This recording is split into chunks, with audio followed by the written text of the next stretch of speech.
The first step to completing your homework is right on your home page, your OLS.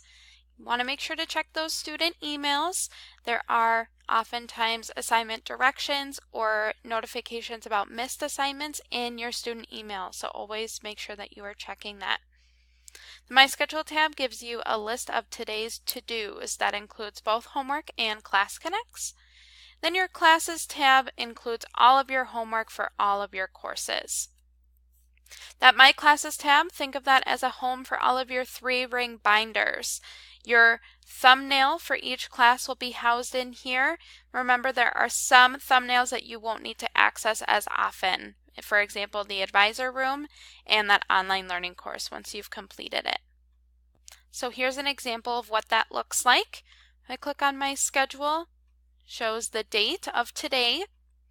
It has a list of readings, Class Connect reminders, and actual assignments. You can see what has not been completed yet by this blank circle here. You can select a date, go backwards and forwards, or you could filter by week. The to-do list would be found below. Here's that Classes tab with all of your thumbnails or your 3-ring binders. You may find a mentor group, that advisor page, a strong start, a USA test prep, or the online learning course rooms. Again, those are not classes that you would need to go into frequently.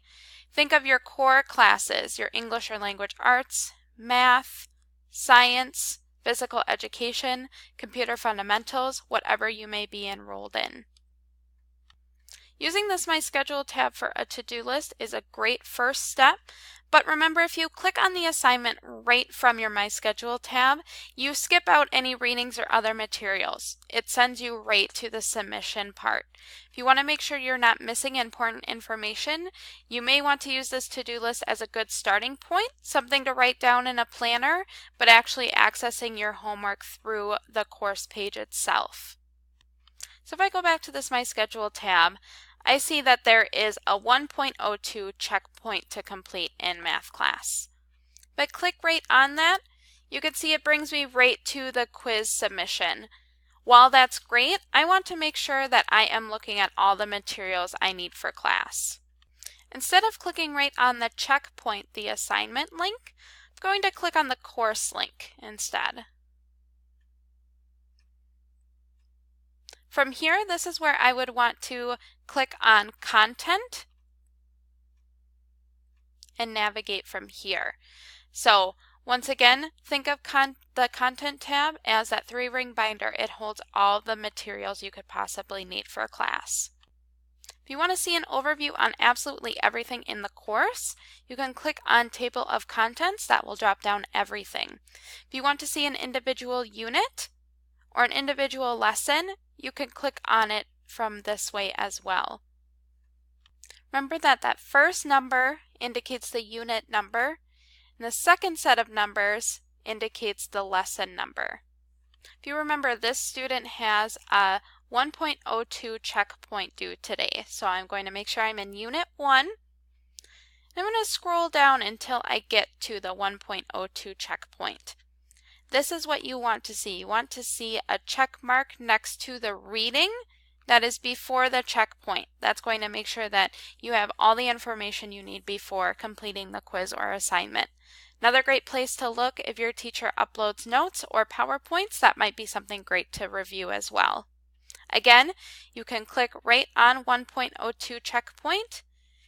It will bring you to that same submission tab. But this way, you've reviewed all the information you need beforehand. If you are wanting to go by course to find a to-do list, you can look under Class Plan. It's going to give you the dates and times and the assignments that are due. Again, if you click right on here, it will bring you right to the submission. So you want to make sure that you are reviewing everything you need to beforehand in that Content tab. Another place to look course specific is under Course Schedule. It lists the same thing as that class plan does, just a little bit differently. If you want a big picture overview, you can click on the Plan tab, and that's going to give you all of your course calendars together. You can sort it by date, course, or category. You can also select and unselect calendars if you want to be a little bit more specific. Again, you want to make sure you are seeing check marks, not numbers or dots. It's your responsibility to check on your Grades tab often. That's going to give you a big picture view of why you're receiving the grade you are in your class. Remember that it is organized by unit number, lesson number, and then title of assignment. You won't be able to click on the assignment right from the Grades tab. That's again something you'll want to write down, and then click on the Content tab to locate it. Here you can see what you've completed, what is incomplete so far or may need a retake, and what is not assigned or graded yet. I hope this has helped you find your homework. Let me know if you have any questions. Your teachers are also great resources for their particular class, so if you are ever not locating something, please make sure to reach out to them.